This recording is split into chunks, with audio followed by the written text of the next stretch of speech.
Bom dia! Olha quem tá por aqui. Bom dia, bom dia, bom dia! Tudo bem, pessoal?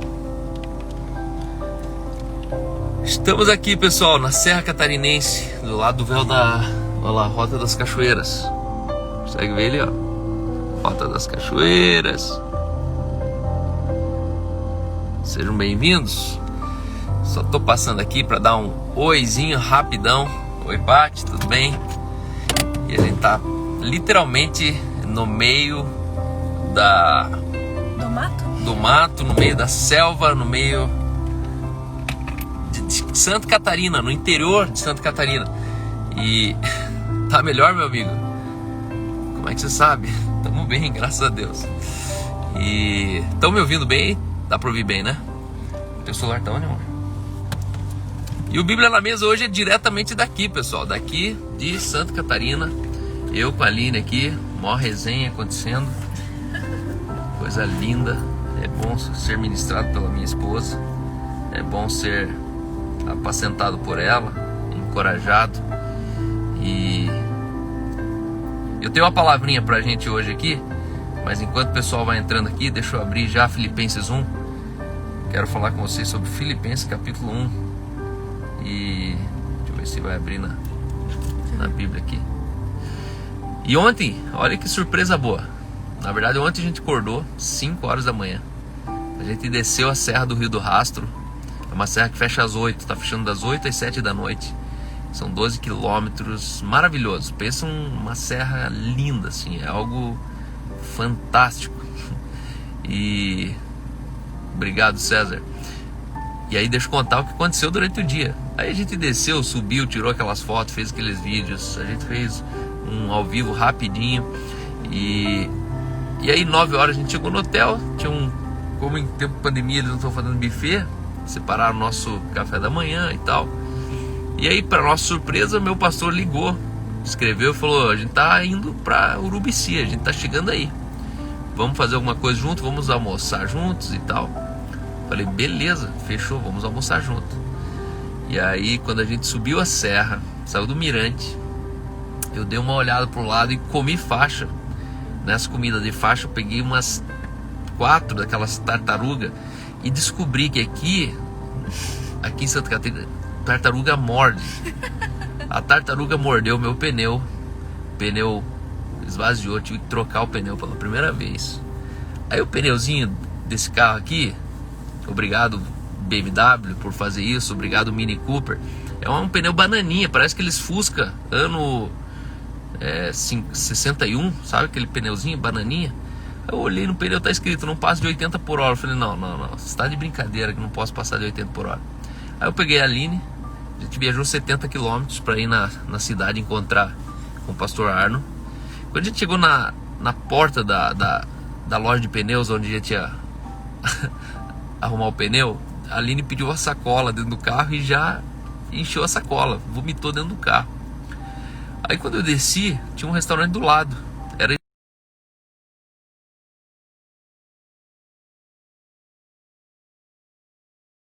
e o Arno já tinha saído. A gente tinha marcado de ir no morro da igreja aqui. E aí ele já tinha saído. E misteriosamente estava do lado de parede, assim, com o restaurante e com a loja de rodas. Aí quando abriu a loja de rodas, assim, ó, não deu tempo de eu nem falar com o cara. Eu fui direto no banheiro, vomitei no banheiro. Aí já troquei um pneu, aí já só tinha de outra medida do outro pneu. Já tive que trocar os 2 pneus da frente do meu carro. Resumindo, já morreu ali uns 780 reais. A tartaruga, bendita tartaruga morde. Aqui em Santa Catarina, tartarugas mordem, pessoal. Morde o pneu, morde o bolso. Mas tá tudo bem. Aí a Aline não recuperava também não. A gente foi aonde? No centro de Covid da cidade. A gente foi no hospital. E aí no hospital foi muito bom, porque a gente conheceu o médico da cidade aqui. O cara, ele demorou. Aí eu recebi um remédio na veia aqui e a Aline ficou no soro. Aí pensa assim, ó, 3 horas da tarde, nós dois deitadinhos, olhando as montanhas para fora da janela. A Aline dormindinha no soro e eu ali olhando os videozinhos do médico. E foi interessante que esse médico falou. Esse médico falou, Cal, não tá na mídia, ninguém nunca vai falar isso, Mas tenha certeza, o vírus do coronavírus, o Covid-19, foi criado em laboratório, comprovadamente. É o vírus H1N1 misturado, cruzado com HIV com H1N1. Não é coincidência que o vírus ele afeta o teu sistema imunológico, porque o HIV afeta o sistema imunológico. Ele falou, só que esse vírus está matando menos do que a própria gripe. A gripe mata mais que o HIV. E aí ele fala assim, eu tenho um amigo que estava em férias antes da pandemia na China, e ele, misteriosamente, ele não entendia por que todos os chineses estavam tomando um comprimido. Tinha um comprimido. Ele falou assim, no país inteiro, os chineses estavam tomando um comprimido. E esse comprimido, ninguém sabia o que era, mas ele começou a perguntar, o que é isso? O governo, é uma ordem do governo, a gente é para tomar, e por uma questão de saúde humanitária.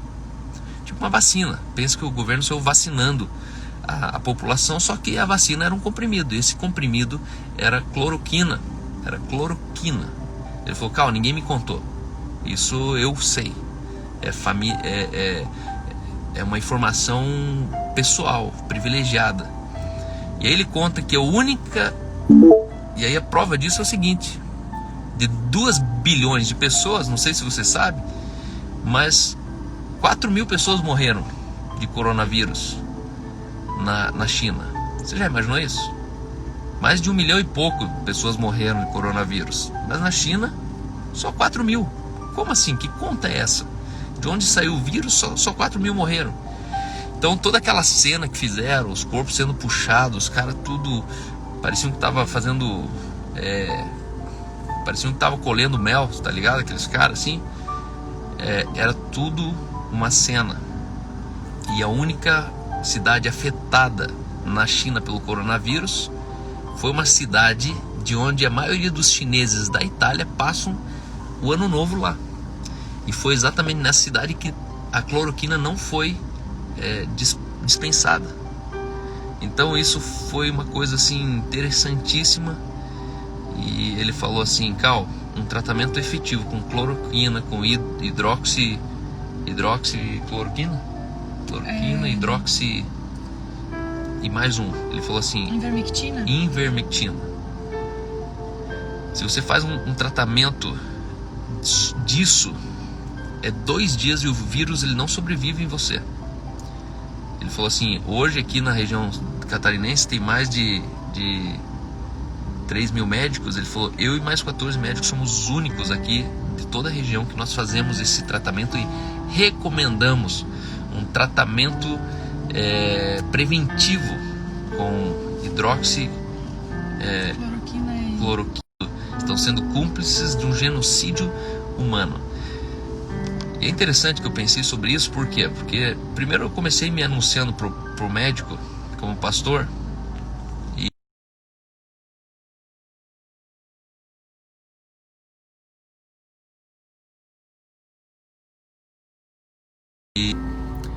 eu falei, acredito em Jesus, né? É Jesus, não acredito em Deus como Senhor, tal, é Jesus.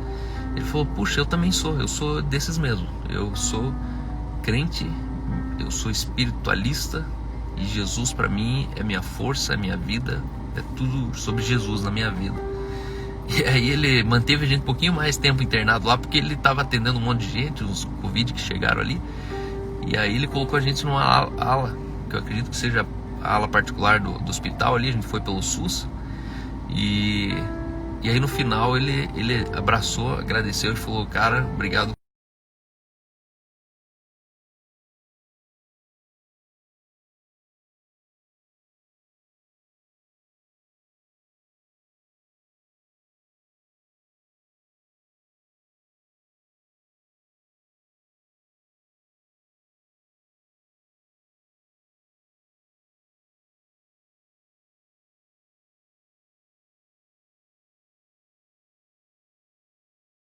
Saiu da China. Então vamos ver se volta, vamos ver se melhora. Você tá com... Por que eu tô conectada com você ali? Tira aqui. Aí. Agora, provavelmente é para melhorar. Então, qual que é a recomendação? Eu tenho um amigo, chama Ícaro Alcântara. Sigam esse cara no Instagram, Dr. Ícaro Alcântara. Ele é lá de Brasília. E é muito interessante que esse cara é um dos caras mais esclarecidos, um dos caras mais lúcidos quando o assunto é coronavírus. E obviamente que não é ir lá na farmácia comprar a hidroxicloroquina e a ivermectina e ficar tomando. Não. Existe um protocolo desse medicamento. Então, você na tua cidade, pesquise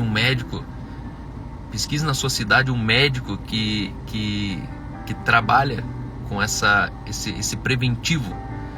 Mas a questão é, irmãos, fiquem tranquilos. A morte por fome, ela é disparadamente muito maior. É disparadamente maior do que esse vírus. Esse vírus está sim matando pessoas de idade. Esse vírus está sim matando. Só que é o seguinte, é melhor entender do que sofrer. Entender dói menos. E a questão aqui não é a gente sair falando assim, cara. E a questão não é a gente sair falando assim, isso aí não é nada, isso aí não é nada. Não. A questão é muito séria. A gente precisa de todos os cuidados. Mas o mais importante é preventivo.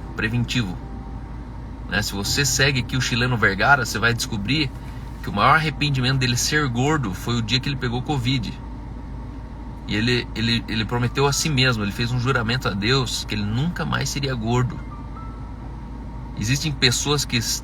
Sabe o que é obesidade? Obesidade é alcoolismo de comida. Obesidade é alcoolismo de comida. Não te deixa bêbado, te deixa gordo. E nós precisamos sim despertarmos os gordos do alcoolismo. É alguém que precisa de ajuda. Se você tem um adolescente, um filho gordo em casa, um marido gordo em casa, se você tivesse um filho bêbado, se você tivesse um marido bêbado, você ia procurar auxílio, você ia procurar uma clínica, você ia procurar um médico, você ia procurar um pastor. Então, se você tem um marido, uma esposa que está obesa, entenda, isso é uma enfermidade, isso precisa de cuidado. Para uma pessoa obesa, com certeza o Covid mata. Não mata por causa do Covid, mata porque a pessoa já se encontra num desequilíbrio, numa desestabilidade. Nossa, Carlos, você está falando mal dos gordos? Não, mas o que tem de bom para falar? A gente precisa ser honesto nisso, a gente precisa ser mais crente nisso, a gente precisa controlar mais a boca. Ninguém engorda do vento, guarde isso. Todo gordo é gordo de alguma coisa. Ah, mas ele tem problema de tireoide. De cada 3, meio tem problema de tireoide. Cada 3 gordos, meio tem problema de disfunções. Existem gordos que têm problema de disfunções? Existem. Só que a questão não é que quando você tem esse problema de obesidade, ele não te deixa gordo. Você vai estar mais inchado do que gordo. Eu estou falando de uma obesidade que é mórbida, de gorduras, a gordura marrom. A gordura começa a afetar teus órgãos, começa a comprimir tua respiração. Eu sou um profissional de educação física, eu sou formado em educação física pela Universidade Positivo de Curitiba. E o que eu entendo? Eu entendo que é possível sim a gente ter uma vida equilibrada. Você não é para ser narcisista, você não é para ser vaidoso, você não é para ter 6 gominhos na barriga, você não é para ser idiota de ficar que nem um besta na academia tirando foto do espelho. Não deixe isso te idiotizar. Mas você também não precisa ser uma vítima social dessa droga chamada açúcar, dessa droga chamada farinha, dessa droga chamada fritura. Então, antes de você se preocupar de usar máscara, se preocupe em controlar teu corpo inteiro. Se preocupe em ter uma imunidade boa. Tome sol todo dia, tenha uma alimentação regrada. E eu quero falar sobre Filipenses 1, versículo 11. Filipenses 2, 11 diz assim: meus irmãos, Tá no... tá no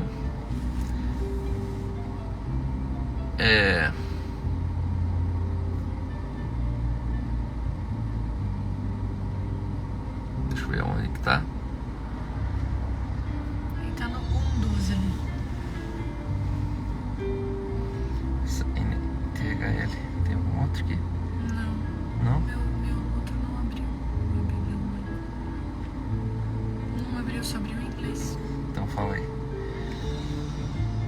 Fala. Então, aí a Aline vai contar o resto do dia ontem. O mistério tem encontrado o Arno passando de carro do nosso lado. A gente encontrou eles, na verdade a gente nem tinha combinado, a gente encontrou eles voltando, né? Eles estavam voltando na estrada e de repente diz que o Arno deu um cavalinho de pau lá e parou atrás da gente. A gente conseguiu parar o carro no meio da estrada e conversar ainda, depois o carro foi jantar com eles. Mas é bem de Deus, né? Quando é pra você encontrar alguém no meio do caminho. Foi uma bênção. E aí a gente ficou no hospital, saímos do hospital ali por 4h30, 5 horas. E aí já não dava pra ver muita coisa. Aí a gente pensou, vamos fazer o seguinte, vamos até a Serra do Corvo Branco. E a Serra do Corvo Branco é um paredão de 90 metros de altura, de uma rocha, uma fenda numa rocha, que passa uma BR. E essa BR ela desce, são quase 2 quilômetros de encosta de penhasco. Eu desci 2 curvas e não tive mais coragem de descer. Pensa que o negócio é sinistro. E de repente, quando eu tô subindo de novo, eu escuto lá em cima uma buzina, e os caminhões descendo. Os caras descem de caminhão na encosta do penhasco. Se você depois pesquisa Serra do Corvo Branco, mano, eu não tive coragem de descer. Primeiro que era 5h48 da tarde, então a subida ia ser no escuro. Você não enxerga um palmo na frente do nariz. Quando vem a nuvem, porque é no meio das nuvens, é 1.400 metros de altitude, a nuvem ela fecha. Você não enxerga nada. E quando a gente estava indo para a Serra do Corvo, a gente indo, o Arno passou. E a gente encontrou o meu pastor no meio do interior da Serra Catarinense. Sabe quando você olha e fala, tem alguma coisa acontecendo. Não é possível. Essa viagem aqui que a gente está fazendo já era ter sido feita semana passada. E deu tudo contrário ao que era combinado. E estava tudo bem. E aí ontem à noite a gente chegou no hotel, a Aline descansou. Eu peguei o carro, fui até a pousada onde eles estavam. A gente teve um tempo maravilhoso ainda. A gente tomou uma sopa de capelete. O pastor Arno compartilhou ali o que ele está vivendo, né? Pensa um cara assim, para mim o Arno é um cara assim que eu me enxerguei no futuro, né? Quando eu falo que pessoas são as pessoas são coordenadas. Algumas pessoas elas são coordenadas. Você pode chegar num lugar por um endereço, então você coloca um endereço, você vai ter um caminho. E você pode chegar por alguns lugares pelas coordenadas, sabe aquelas coordenadas longitudinal? Quando você coloca num GPS a coordenada, ela te dá o ponto exato. E ali o ponto exato não tem caminho. O ponto exato ele tem destino. O caminho pode ser de asa delta, o caminho pode ser de avião, o caminho pode ser com o facão pelo meio do mato. Mas eu cheguei eu encontrei no Arno, que é meu pastor faz 16 anos já, uma coordenada de vida. E ontem, para variar, não foi diferente. Esse cara testemunhou o seguinte: ele se deu conta, fazendo um sepultamento, ele sepultou um cara vítima do Covid da idade dele. E ali o Espírito Santo perguntou para ele: você tem consciência, pode ter sido você aqui. Se fosse você hoje, como é que ficaria tudo que você está empreendendo, tudo que você está fazendo? Como é que ficaria teus familiares, teu filho e teus 2 genros, né? São 4 homens na família hoje, são 4 famílias. Antes era uma família com 3 filhos, hoje ele tem 3 projetos mais o dele. E aí ele teve uma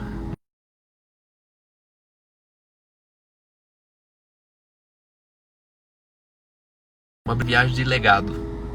Nessa viagem de legado, ele parou numa pousada, num hotel, numa janta, e falou assim, acima de tudo, vivam de modo digno do Evangelho.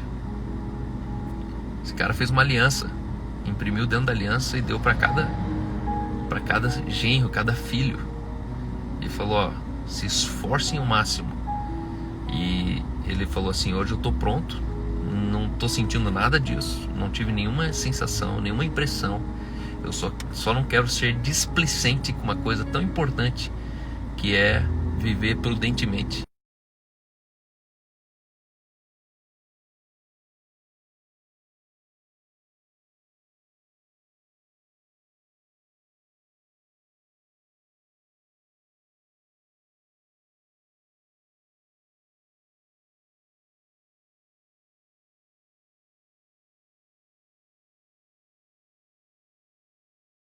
É...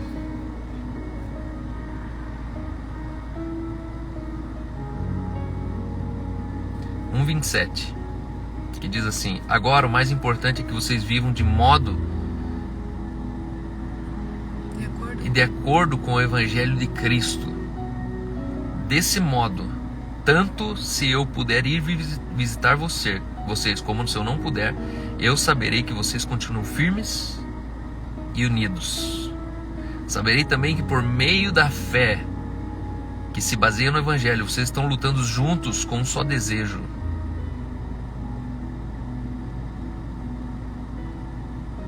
Esse texto aqui é um texto que eu queria já nessa manhã desafiar vocês, dizendo o seguinte: acima de tudo,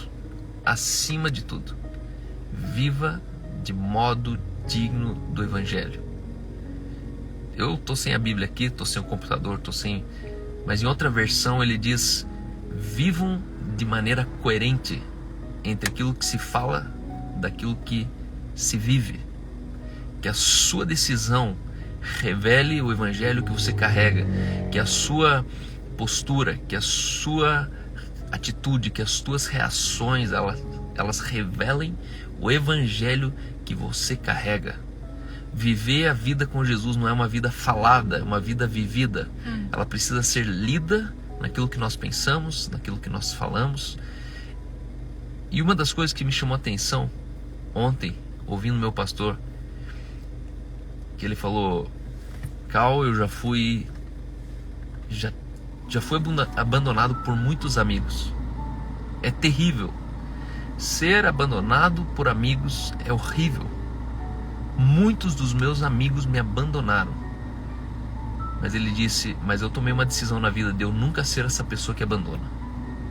Eu posso ser abandonado por muitos amigos, mas eu nunca vou ser a pessoa que abandona um amigo.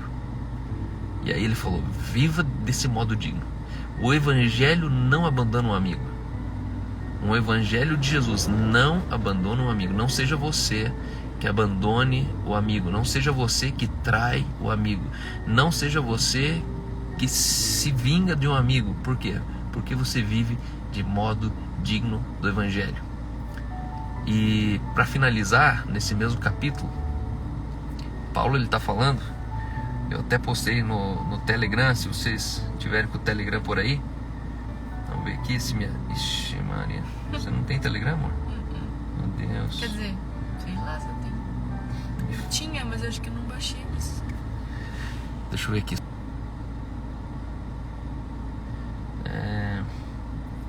Filipenses 1:9. No versículo 9 ele diz assim, ó: o que eu peço a Deus é que o amor de vocês cresça cada vez mais e que tenham sabedoria de um entendimento completo, a fim de que saibam escolher o melhor. Assim, no dia da vinda de Cristo, vocês estarão livres de toda impureza e de qualquer culpa. A vida de vocês estará cheia de boas qualidades. O que eu peço a Deus é que o amor de vocês cresça cada vez mais e tenham sabedoria e um entendimento completo. A chave, em uma outra versão, Paulo está falando assim: a minha oração é que vocês testem os sentimentos de vocês. Paulo está dizendo assim: usem a cabeça e testem os sentimentos de vocês, para que vocês amem com sentimento verdadeiro e puro. Testem os sentimentos de vocês. Usem a cabeça. Paulo está falando: usem a cabeça. Meu desejo é que viver de modo digno do Evangelho é você diariamente não ser governado pelos sentimentos que você tem, mas você está certo dos pensamentos que você está carregando. Tenha certeza sobre os pensamentos que estão ocupando a tua mente. Entenda, todos os dias os pensamentos eles estão orbitando a sua mente. Todos os dias. E a sua mente, Paulo está falando, use a cabeça, teste os teus sentimentos. A sua mente, de um dia para o outro, ela pode hospedar um pensamento que sozinha é suficiente para destruir tua vida inteira. Um pensamento aleatório numa cabeça vulnerável pode destruir uma vida toda, pode destruir um casamento todo. Um pensamento que encontra lugar na sua mente pode destruir um relacionamento entre pai e filho de uma vida toda. Um pensamento orbitando a sua mente que encontre lugar numa mente vulnerável pode destruir um ministério inteiro da sua vida. E Paulo está dizendo, use a cabeça, teste o seu sentimento. Teste o seu sentimento. E essa é a última palavra que eu quero deixar para você nessa manhã com a Bíblia na mesa de hoje. Teste seus sentimentos. Por que eu estou sentindo isso? De onde provém esse sentimento de culpa? De onde provém esse sentimento de rejeição? E a Aline, eu queria que ela terminasse falando aqui sobre uma chave muito interessante que ela me falou hoje cedo.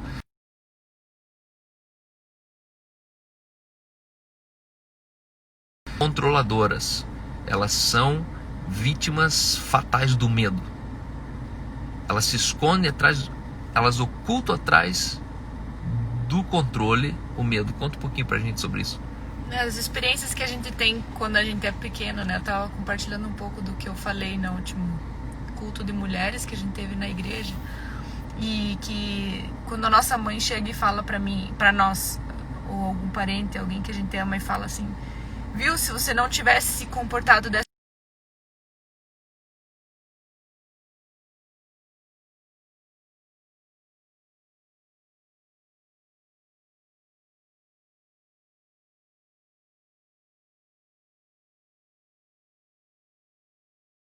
os outros. E por isso que muitas vezes a gente se sente, então, para não ser punido, para não sentir essa culpa que a gente sente quando os outros tomam atitudes ruins, que pode ser que eu influenciei, a gente acaba ou não querendo mais ter atitude. Então, quando a gente é uma criança, tudo é muito forte, né?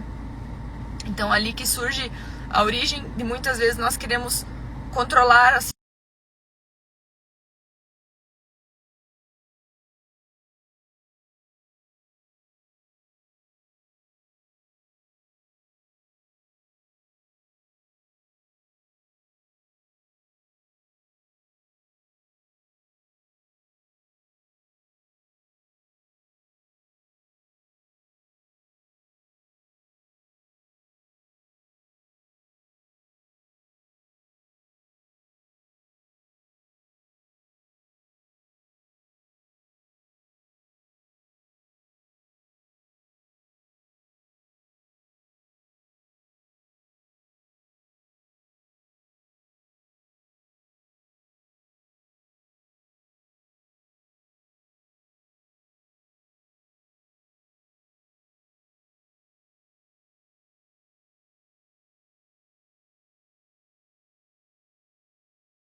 Quem já nasceu do amor foi livre do medo. Mas quem não nasceu do amor ainda está preso, cativo ao medo. E aí o medo é o sentimento mais comum na vida da humanidade. A humanidade, a massa humana existente na Terra, está tomada de medo. O maior medo do ser humano é morrer. Por quê? Porque morrer é o medo, é o próprio medo. E aí olha que interessante, o principal sintoma do medo é controle. Principal sintoma. Então uma pessoa medrosa, ela é controladora.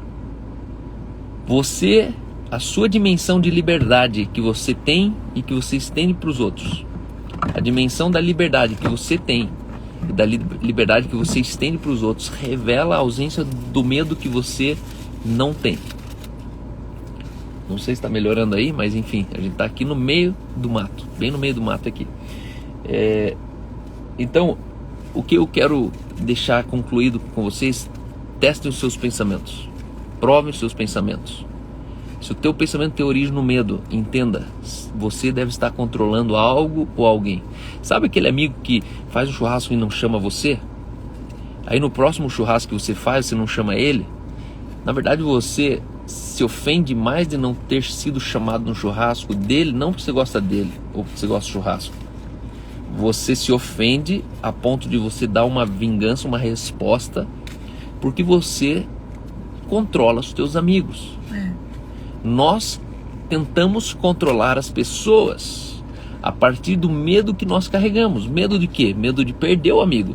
Por que eu me ofendo que um amigão meu fez um churrasco e não me chamou? Porque eu tenho medo de perder o meu amigão para outro amigo que foi no churrasco. Mas se um churrasco faz eu perder um amigo, eu já não tinha esse amigo. Então não é o meu amigo chamando eu para casa de férias dele ou não. Não é meu amigo me incluindo nos privilégios da vida dele ou não, que ele é meu amigo. Então, a moeda que você dá de troca para as pessoas só revela o controle que você gostaria de ter sobre elas, que você fica ofendido quando você perde o controle. Então, o verdadeiro amor lança fora o controle. Pessoas controladoras são pessoas melindrosas, são pessoas medrosas. Sabe o que é depressão? Depressão é uma pessoa que perdeu o controle. O deprimido é uma pessoa que perdeu o controle. Como o controle ocultava o medo, a gente se esconde, a gente oculta o nosso medo pelo controle que a gente tem. Então o medo que eu tenho dos meus filhos é o controle que eu tenho, possessividade sobre eles. O medo que eu tenho da minha esposa, de eu perder minha esposa para um outro pangaré, é a possessão, é o controle que eu tenho sobre ela. O medo que eu tenho de ser um pastor falido, fracassado, abandonado, é a dimensão do controle que eu tomo da minha igreja. Então entenda, o princípio do controle é medo. Pessoas controladoras, elas parecem muito autossuficientes, elas parecem muito seguras de si mesmas, só que elas apenas estão controlando uma coisa para ocultar um medo latente dentro delas. Então, se você está em depressão, eu quero em primeiro lugar te dizer o seguinte: solte o controle. Pare de querer controlar os seus resultados. Pare de querer controlar a vida dos outros. Pare de querer controlar o amor que não é para você. Pare de querer controlar os filhos que não são teus. Abre mão do controle. Porque quando eu abro mão do controle, eu percebo o quanto de medo eu não precisava ter na vida. O contrário do controle é liberdade. Foi para liberdade que Cristo nos chamou. Então vivam de modo digno da liberdade. Não deixe ninguém roubar a sua liberdade.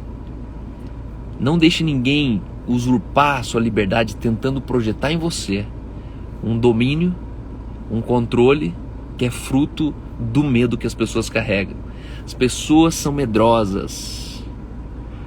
A gente vive na geração dos franguinhos. A gente vive na geração dos pintinhos molhados. A gente vive na geração das pessoas que estão tomando decisões baseadas em medo e culpa. Medo e culpa. Toda decisão que você tomar na vida que está baseado em medo e culpa vai ser uma decisão errada. Nossa, calma, mas eu não errei. Não. Se estava no medo e da culpa, a base era o medo ou a culpa, a motivação era o medo e a culpa, entenda. Você já errou a decisão. O Espírito Santo, ele não governa você em toda a verdade quando a origem é medo e culpa. Eu não posso tomar as minhas decisões baseado em medo e culpa pedindo para o Espírito Santo me guiar em toda a verdade. Então, se o Espírito Santo me guia em toda a verdade, eu preciso estar primeiro liberto do medo e da culpa. Eu não tenho medo, não tenho culpa. Não tenho medo, não tenho culpa. Aí o Espírito Santo, aí eu vou começar a entender o Espírito Santo. Aí eu vou começar a discernir o Espírito Santo. Aí eu vou começar a perceber caminhos mais excelentes. Então, que Deus nos capacite para usar a cabeça, testando os nossos sentimentos. Que o nosso amor seja verdadeiro, que o nosso amor seja honesto, e que você deixe as pessoas à sua volta livres. Você já imaginou como é que seria a tua casa se você fosse uma mãe sem medo? Se você fosse um pai sem medo? Você já imaginou se você não tivesse controle do teu ministério, da tua igreja, se você não tivesse controle da tua empresa? Ei, se você tem medo que tua empresa vai falir, você vai ser um patrão opressor. Quanto mais você tem um medo que tua empresa vai quebrar, mais opressor você vai se tornar nos seus funcionários. Então, pule fora desse lugar. Sai daí. Sai do medo. Ah, calma, mas o medo, fala tanto de medo. Não, eu estou falando de controle hoje. Eu quero que você pratique o medo falido. O que é o medo falido? A prova do medo falido é a ausência do controle da sua vida. Não controle. Conduza seus filhos, conduza seu negócio, conduza sua igreja, conduza as suas finanças, mas não controle. Abra mão do controle. Depressivos, saia da cama. Deprimido, pare de controlar a vida. Você não controla nada. Por isso que você está nessa cama aí, derrotado. Por isso que você está nessa casa fechada com cheiro de hospital. Porque você está tentando controlar aquilo que não tem controle. Sua saúde, você não tem controle. Covid, você não tem controle. Por isso que, de um jeito ou do outro, prefira viver entendendo porque dói menos. Com controle, sem controle, você vai ter que sobreviver à vida. Então escolha viver uma vida sem controle, porque dói menos. Se eu entendo isso, eu sofro menos. Vai ter perdas? Vai. Vai ter falência? Vai fechar a empresa? Vai. Vai ter divórcio? Vai. Vai ter sepultamento, luto? Vai. Só qual que é a diferença? A diferença é que você já não controlava. Então é o seguinte, a circunstância continua na mesma lógica, a diferença é que eu mudei na circunstância. A diferença é que eu não sou um pepino curtido pela circunstância. Sabe quando você coloca o pepino dentro da conserva? A conserva, ela curte o pepino. Eu e você, a gente precisa ser um pepino numa circunstância onde o pepino não curte a circunstância. Você não absorve a circunstância. Você não é mutável, você não é manipulável, você não é enganável pela circunstância. Por quê? Porque você não somatizou ela. Você é blindado. É você que define o lugar, é você que define a saúde do lugar, é você que define a liberdade de um ambiente, é você que define o espírito do ambiente. Por quê? Porque ainda que tudo esteja ruindo, Ele está comigo, Ele está contigo. Nós somos a presença revelada de Deus para o ambiente que a gente frequenta. Leia hoje. Se você se ama, não é nem por mim, é por você. Leia hoje primeiro capítulo de Filipenses. Paulo, um cara extraordinário. Paulo, um cara fantástico. Um cara que foi em cana. E ele escreve para a igreja agradecendo que a igreja não pensou mal dele, que a igreja continuou crendo nele. Você imagina se o pastor fosse preso hoje? Esse cara, ele tinha uma igreja que não acreditou no Facebook, não acreditou no WhatsApp, naquele videozinho safado que montaram sobre ele. Só que de repente ele foi em cana, ele estava preso em Roma. A igreja não acreditou mais na mídia do que nele.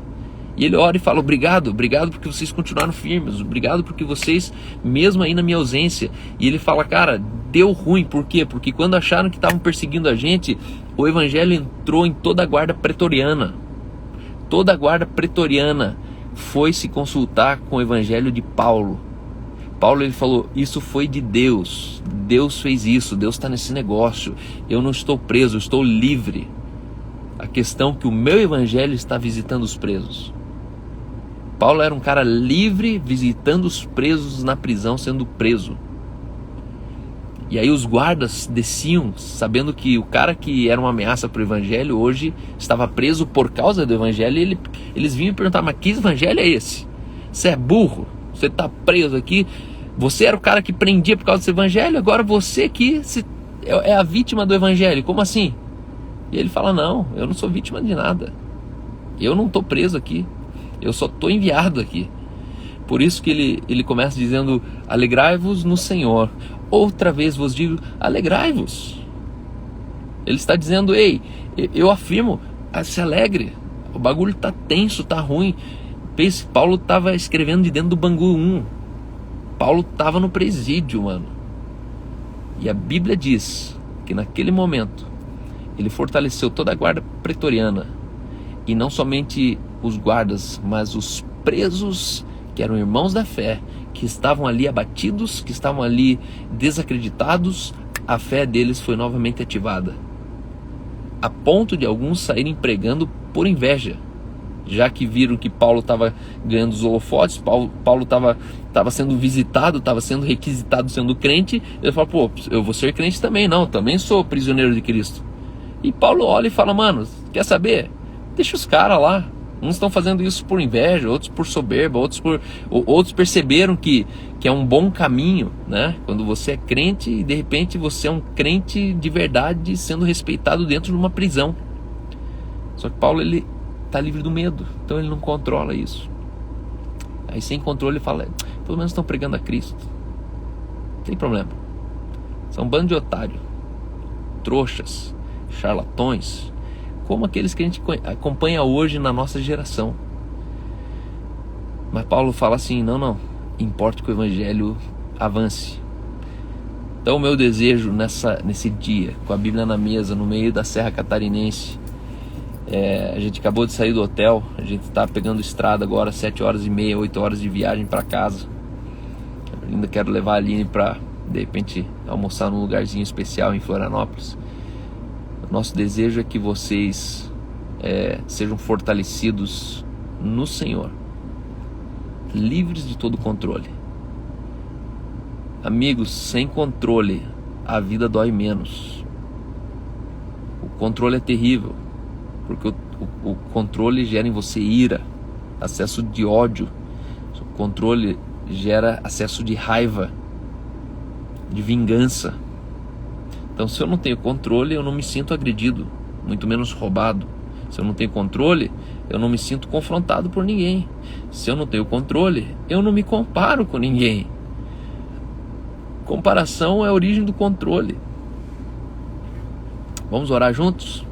Alegria de ver todos vocês aqui. Saudade de não estar aqui, 2 dias já. E amanhã a gente está junto novamente. Vamos orar? Pai, obrigado por essa manhã, obrigado pela vida, pela família, pela Aline. Obrigado, Espírito Santo, que nós podemos já experimentar parte do que conhecemos na prática, nos frutos, no Evangelho pleno. Pai, obrigado por essa oportunidade de estarmos tão distantes e tão pertos ao mesmo tempo. Pela Tua igreja, Senhor, que é ligada a um sentimento que é em comum, um sentimento que é Cristo em nós, a esperança da glória, um sentimento de que o Senhor está governando sobre tudo e sobre todos. Eu oro para que aqueles que estão no leito da depressão levantem hoje.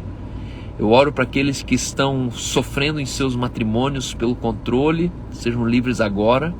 Eu oro para aqueles que estão em dificuldades financeiras dentro de uma empresa e estão presos ao controle, soltem agora. Eu oro, Senhor, por aqueles que estão sendo possessivos com seus filhos e isso tem machucado, isso tem dado para eles sentimentos que não pertencem a eles, como desconfiança, incertezas, escassez, sentimento de falta de dinheiro, sentimento de que algo não vai dar certo. Eu digo, solte agora. Todo controle agora. Se você tem tentado controlar o seu futuro, eu digo, solte agora. Porque o perfeito amor, ele te dá confiança sobre os dias que o Senhor te criou para viver sobre a terra. Quando o teu Criador te chamou à existência, Ele não te deu a meta de você inventar uma vida para você viver. Ele te chamou para uma vida que de antemão Ele preparou para que você vivesse nela. Os teus frutos, as tuas obras são presentes daquele que é a raiz, daquele que é o tronco, daquele que posicionou você nele. Eu declaro você livre de todo controle nessa manhã, em nome de Jesus. Amém. Amém. Amém? Deus abençoe, meus amores, meus queridos. Eu não vou citar ninguém aqui porque tem muita gente já para citar, mas a gente tá muito feliz, né, amor? Yeah. E a Bethany tá que tá. Tá que tá. Valeu, pessoal. Seguimos viagem. Deixa eu ver aqui. Oi. Ontem eu dormi voltando pra casa aqui nessa avenida aqui.